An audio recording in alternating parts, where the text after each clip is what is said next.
On tonight's summary of the Israel-Hamas War, day 177. The mother of the Israeli hostage who was seen being pulled out of a jeep while bleeding on October 7th stated today that the family received a short life sign from her several weeks ago. Initial reports that the IDF is completing its operation in Al-Shifa hospital 2 weeks after it invaded the compound. Fatah members involved in securing the humanitarian aid in the Gaza Strip have been killed in Gaza City. Hamas put out a message stating that they were cooperating with the IDF. 2 different stabbing attacks occurred within Israel, injuring 4 people. One of the attackers was a Palestinian from Hebron, and one was a Bedouin Israeli citizen. Ismail Ali Azin, a commander in Hezbollah's Radwan force, assassinated by the IDF. New Palestinian government sworn in today, with part of its mission being defined as unifying the Palestinian institutions in the West Bank and the Gaza Strip, starting the process of bringing the Palestinian Authority back to Gaza. Hello everyone, I am Alon Burstein, visiting assistant professor in the Department of Political Science and Israel Institute Fellow at the University of California, Irvine, here bringing you the summary of the last 24 hours of the Israel-Hamas War. It's currently the evening of March 31st, 2024 in the United States, the morning of April 1st, 2024 in the Middle East. Starting with the hostage situation, the mother of Naama Levi, one of the female IDF soldiers held in the Gaza Strip, who was seen in a famous picture on October 7th being pulled out of the jeep in the Gaza Strip, stated today that a few weeks ago the family received a life sign from Naama. She stated, quote, "We know that she is alive and is surviving," adding that the life sign was official but brief. I will say that this is not something that Hamas published, at least anywhere that I have seen in any of their publications, so it may be something that the IDF uncovered in intelligence operations in the Gaza Strip, or possibly even a life sign as a result of interrogations of different Nukhba operatives that have been arrested in Gaza. In addition to this, relating to the hostage negotiations, the Israeli delegation arrived in Cairo today, beginning another round of low-level negotiations. Sources close to the officials in the delegation, however, stated that despite the rhetoric, the mandate of the delegation in negotiations has not been expanded beyond anything symbolic, and thus there is no real expectation for a breakthrough in the negotiations.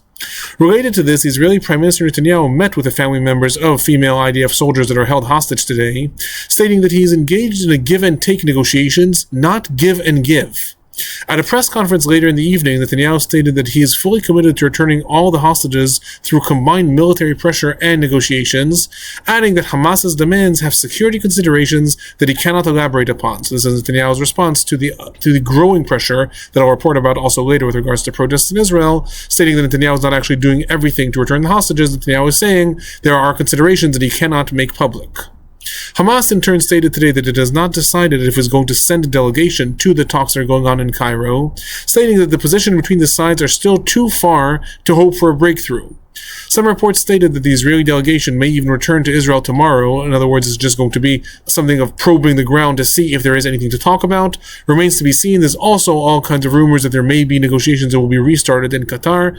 Right now, the negotiations are restarting in Cairo. However, all sides are being rather pessimistic that a breakthrough will be achieved anytime in the foreseeable future. Moving on to the Gaza Strip, there were no rockets or mortars that were reported fired from the Gaza Strip towards Israel in the last 24 hours. Regarding the fighting in the Gaza Strip, in the northern parts of the Gaza Strip, there's intensive fighting that is being reported in the Rimal area of Gaza City, including IDF airstrikes against areas from where reportedly anti-tank missiles were fired at IDF units. In addition to this, there's a lot of reports that came out from Al-Shifa hospital, where the IDF is still continuing to operate. IDF forces, along with Shabak units, reported taking over several more buildings within the compound, and there was intensive fighting alongside these operations. It was reported that in one of these operations there was an encounter with several senior Hamas operatives who were killed. However, the IDF did not put out any information about who they are yet. The IDF has been doing this rather gradually, also for intelligence purposes, and seemingly also waiting to verify the identity of who has been arrested and who has been killed. In addition, according to reports, substantial weaponry was found within the hospital's maternity ward, as shown in some of the pictures here that the IDF published. According to the reports, the weaponry was hidden within beds, walls, and pillows, and includes dozens of mortars, explosive bricks, sniper weapons, AK-47s, guns, clips, and other equipment. Al-Qassam Brigades also reported firing mortars and intensive gun battles with the IDF forces that are surrounding the hospital. I'll say also that moments before recording this, AFP quoted Palestinian sources on the ground, stating that the IDF tanks are beginning to leave the Al-Shifa hospital and the perimeters that they have created around the compound. This may be signaling that the operation is coming to an end 2 weeks after it began. However, again, this is very initial. It is eyewitnesses on the ground stating that they saw tanks leaving, so we'll know more about this tomorrow.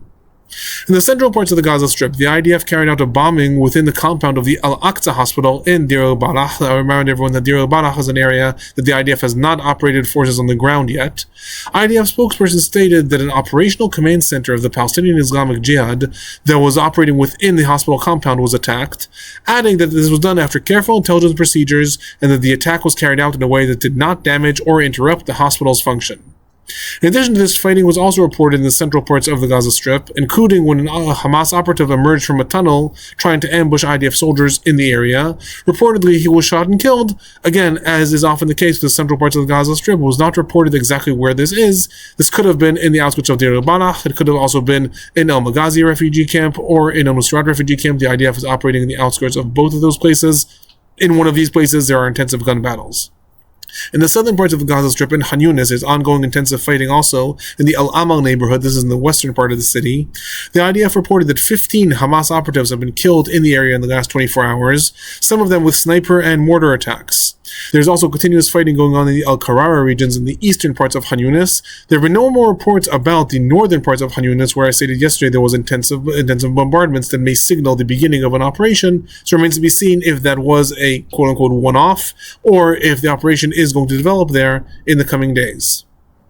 Other news related to the Gaza Strip. While the Palestinian Authority that is based in the West Bank has no official presence in the Gaza Strip, Palestinian sources today reported that 2 intelligence officers of the Palestinian Authority security, Abdel Fattah al-Masri and Abdallah al-Barbi, were killed today in Gaza City.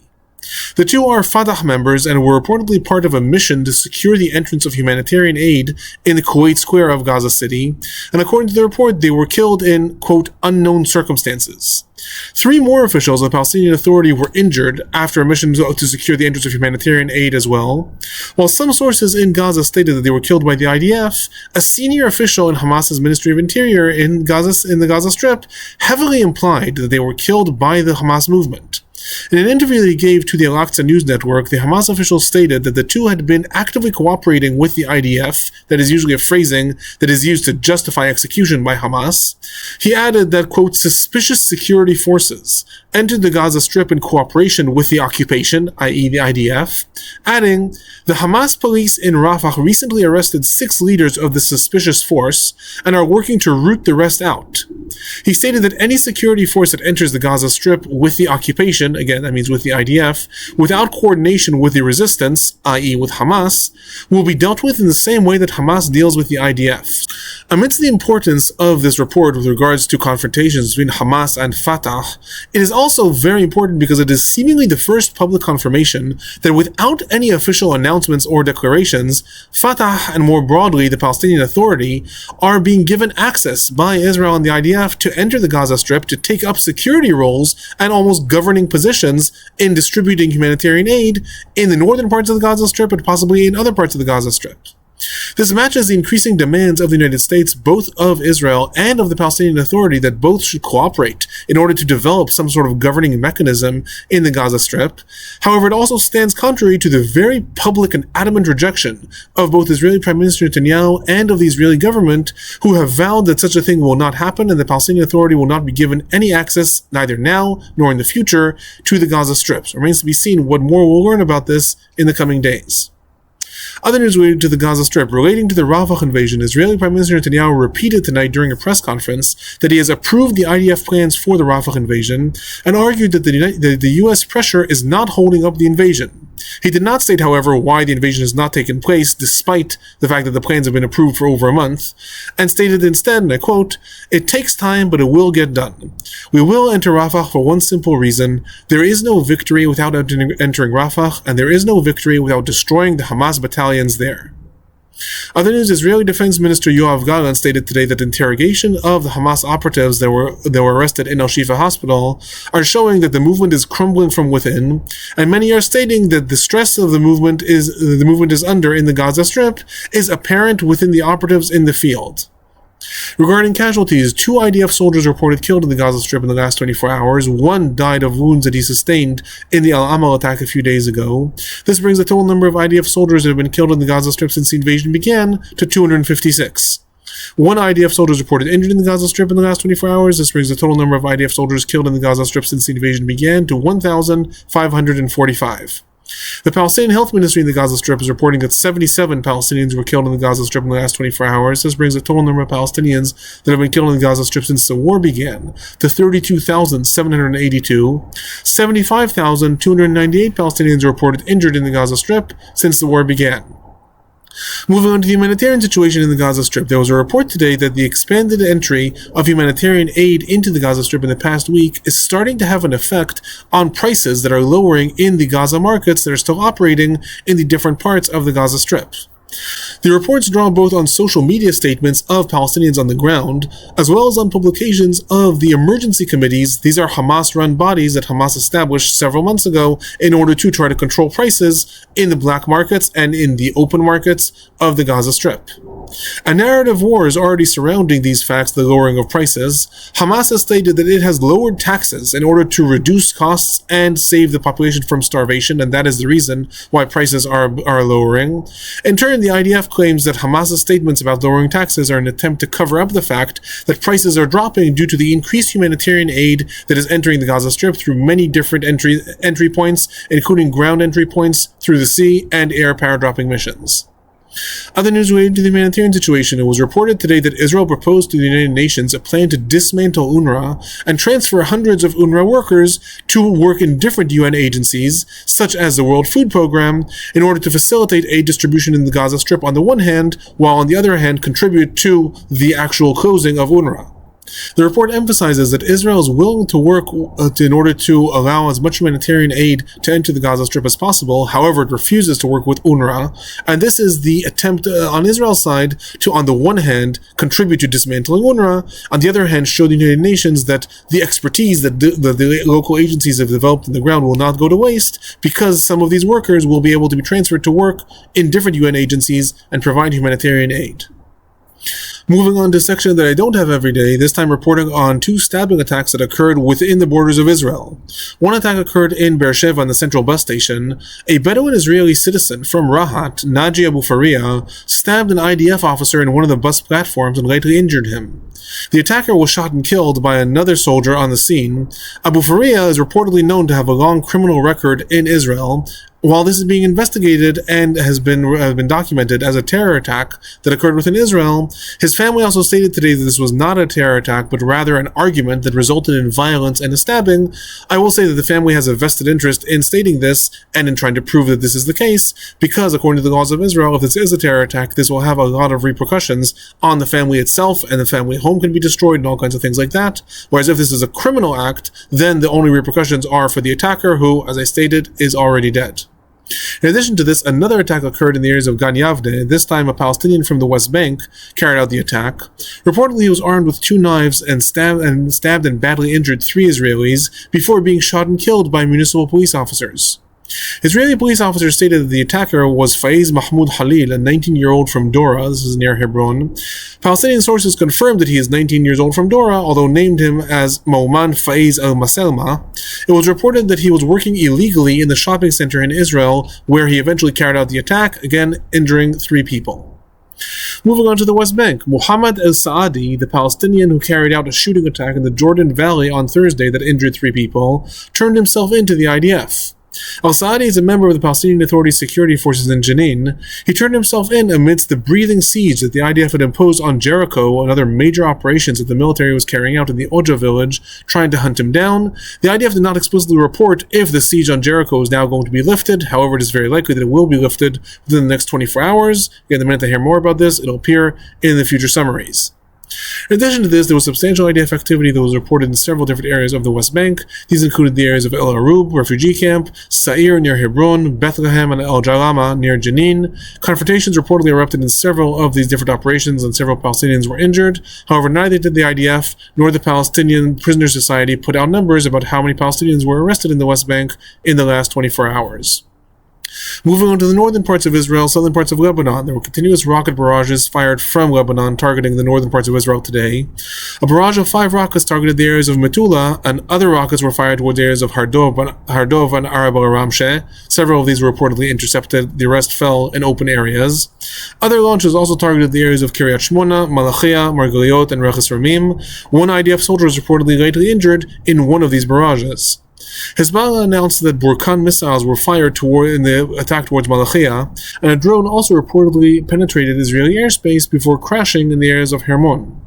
Hezbollah also claimed several border incidents throughout the day. These typically involve shooting attacks that are carried out against IDF outposts.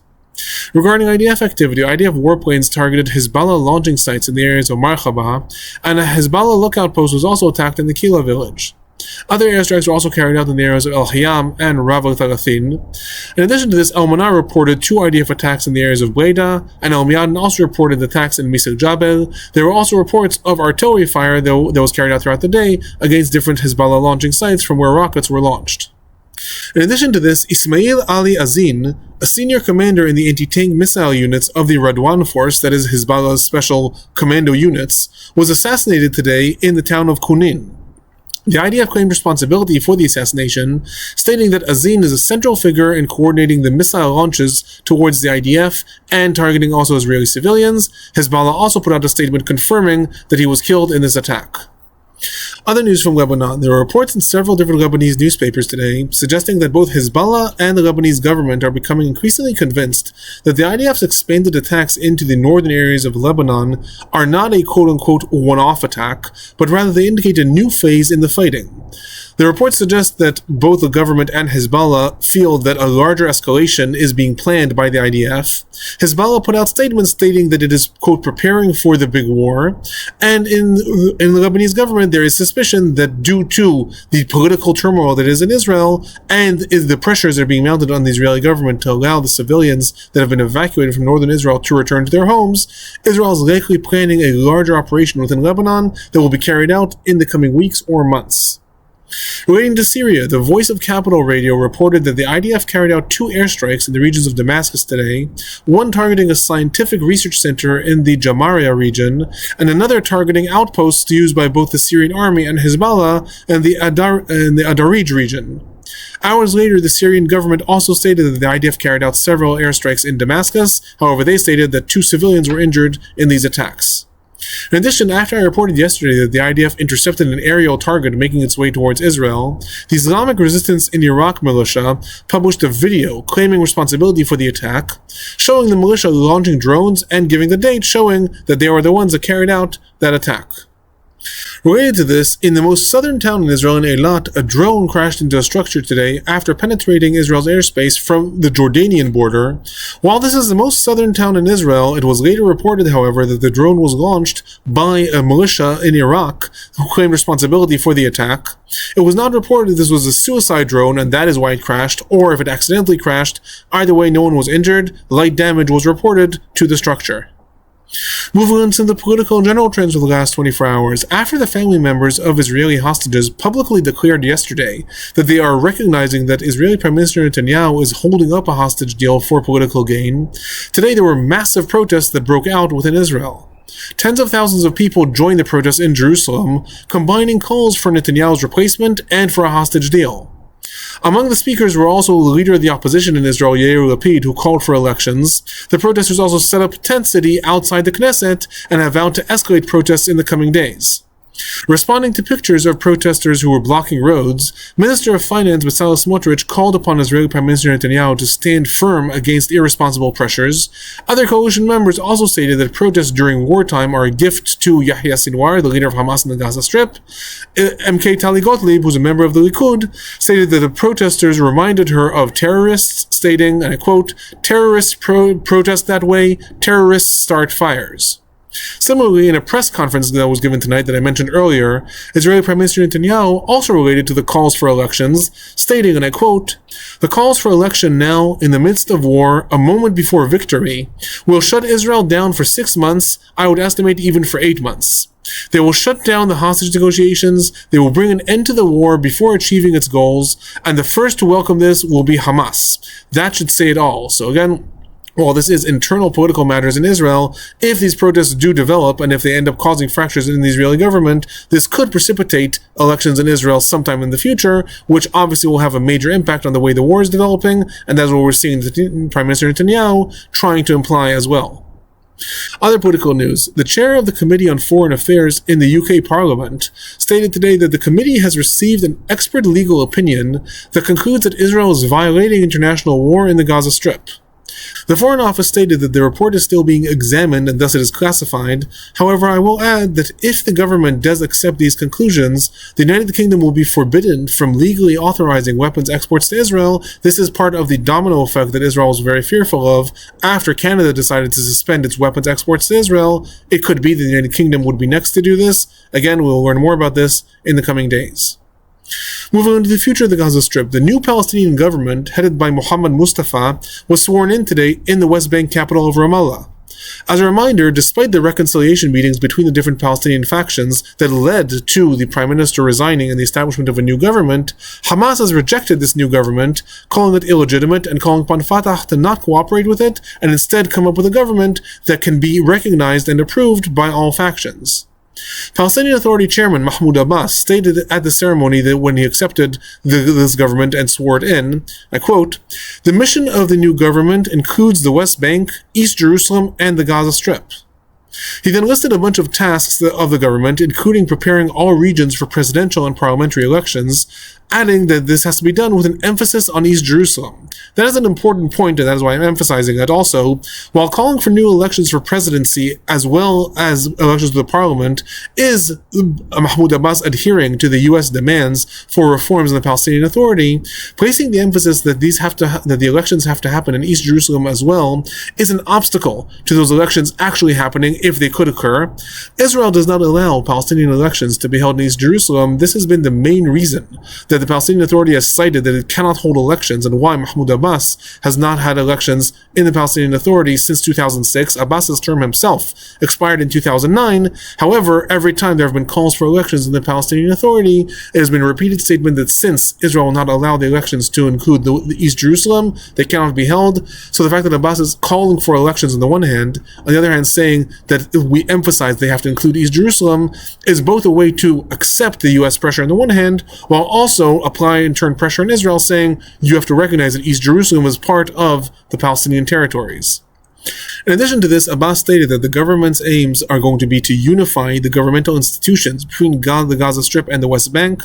He also talked about reviving the economy and achieving freedom from occupation and full independence. The important step here with regards to how the war is developing is that this is the first major official step that the Palestinian Authority is taking in response to the U.S. demands to rejuvenate the Palestinian Authority and to reform a lot of its institutions. The open statement that this government represents the Gaza Strip as well, and that the aim is going to be to unify institutions with the Gaza Strip as well, is the Palestinian Authority stating that despite the fact that they have said that they are not going to accept any control in the Gaza Strip unless this is part of a plan towards Palestinian independence, they are in fact building a government and laying the groundwork to accept such authority. This comes amidst what I stated earlier, that the IDF is already actively, apparently, cooperated with Fatah and some security forces of the Palestinian Authority to allow them into the Gaza Strip. It remains to be seen how Hamas is going to respond to this and how this may materialize in the future of the Gaza Strip, depending on whether Israel recognizes this government and how Israel will accept that the government is actually undergoing reforms, or state that none of these reforms actually matter. If you find these reports important, please do remember to hit that like button, subscribe, turn on notifications if you want to know when reports come out. If you have any questions or comments, leave them in the comment section below. That is my report for the last 24 hours. I'll be back tomorrow.